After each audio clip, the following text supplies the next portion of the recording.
Is it ready now? Yeah, now it's running. Okay. Let's go. This is exciting. Everyone thinks that relationships end because of money and cheating.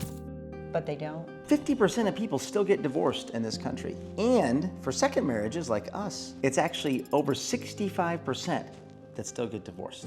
Right? That's crazy. So today we're gonna show you a roadmap, number one, to not let that happen. And we're gonna outline the 4 areas that cause drift in your marriage. And then we're going to outline the 4 areas to get you back on the right track. So relationships die from a slow drift. So I want you to think, I guess, about 2 magnets, right? So you got our 2 magnets here, okay? And when you get married, oh man, you're in love and you're all so attracted, aligned. okay?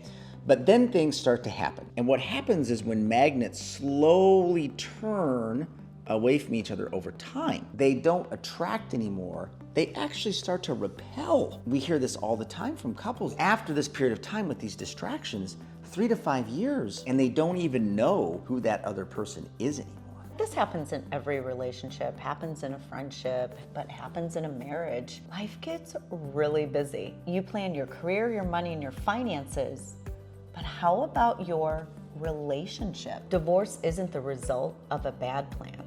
It's actually the consequence of no plan. Our epiphany moment, big conference, and we've been married for 8 months. So I mean, madly in love, everything should be great, right? It's this exercise where you rate the 7 areas of a successful business life. It was a business conference. But one of the areas was love life. And so I rated my other stuff really poorly because everything was, kind of chaos. We'd gotten married, we'd both been divorced, right? It's a little crazy, right? But I got to love life. And I was like, oh man, I got this. Right? I got the girl of my dreams. She's nice to me all the time, right? So I rated my love life a 7. And long story short, I did not rate my love life a 7. when we got back together at the tables, okay, she rated her love life A 3. a 3. We had drifted. I had stopped paying attention. In those 8 short months, we had drifted apart, focused on the chaos of raising these, now blended family of 5 kids, the new work, we were working together. And we stopped being curious about ourselves and checking in and seeing how that connection was. We really stopped conversating and communicating. That's when we started making a plan for our marriage. We went out to a cabana for the day at the pool, right? That was fun. And I don't think we started with a bottle of rosé. No, we probably started with a bottle of champagne, to be honest. Okay, and so maybe some sparkling water. We very methodically went through a plan that was similar to how we make a plan for our business, which we've been very successful in. Why wouldn't you run your marriage like it's your most important business? John Maxwell, who is huge in the personal and professional growth industry, talked about a growth plan for your life. And again, just like Bernie said, we have business plans for growth, but we didn't have a growth plan in our marriage. And it just seemed to make sense. Well, why don't we figure out what are some key areas of our personal relationship, and let's put some metrics that are measurable, obviously, and goals into our marriage. And wow, I am blown away. Now we've done that 10 years, 9 years in a row, something we never miss. It's actually something now we share with the whole family. So let's give you some tangibles, okay? I'm gonna give you the 4 areas that we find couples drift, okay? Causes distraction. So where do we drift? When we get married, things start to happen, events. So number 1, work. Okay, we both have careers now.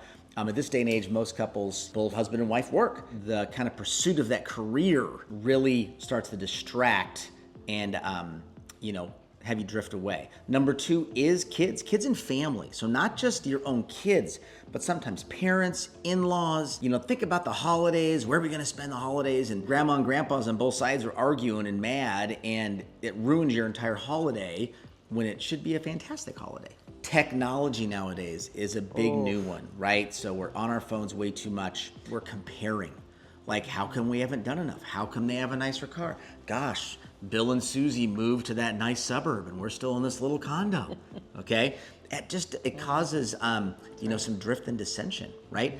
And then lastly is a pursuit of money. So money does have some stuff to do with it, right? There is a lot of connection here that has nothing to do with money. right? Some of the wealthiest people don't have very much money.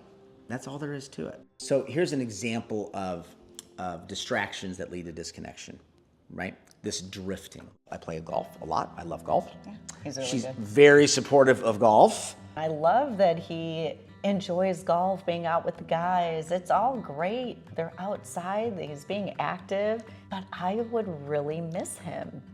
And because then I didn't have a hobby of my own, I'd be super envious. When that keeps happening, Yeah. that turns into disconnection, turns into bitterness. It can go to resentment. Correct. And what happens is something gets in the middle of your connection, right? So it pulls you away from that center magnet. Then what would happen is you would stop sharing with me how much of a good time you had. Right. Oh, yeah. Because this guy did this and it rained. I'd act like it kind of stunk. And that stinks that he's stealing his own joy, trying to protect mine. But again, it was me who didn't have the hobby. So I remember really looking inside, and something I still continue. What do I enjoy doing? And I've taken up building birdhouses, painting classes. I do a little watercolor. People don't talk about hobbies enough. What do you enjoy individually? For you. For you, exactly, exactly. And women, I think I've seen it, especially now with some of my friends who their children are graduating high school, going off to college, they're struggling. Like, who am I? What do I enjoy? But I do really enjoy 9 holes of golf, and then we go have dinner. So a 9 and dine, as I call it.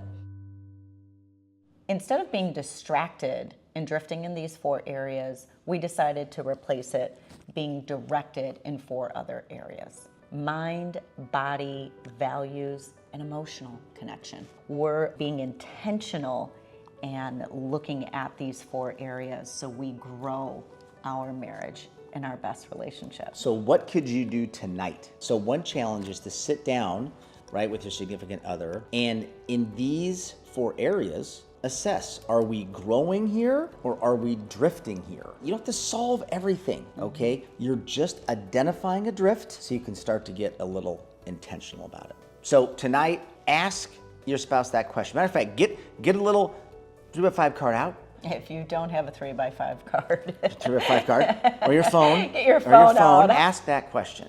Where would you rate our love life, our emotional connection on a scale of 1 to 10?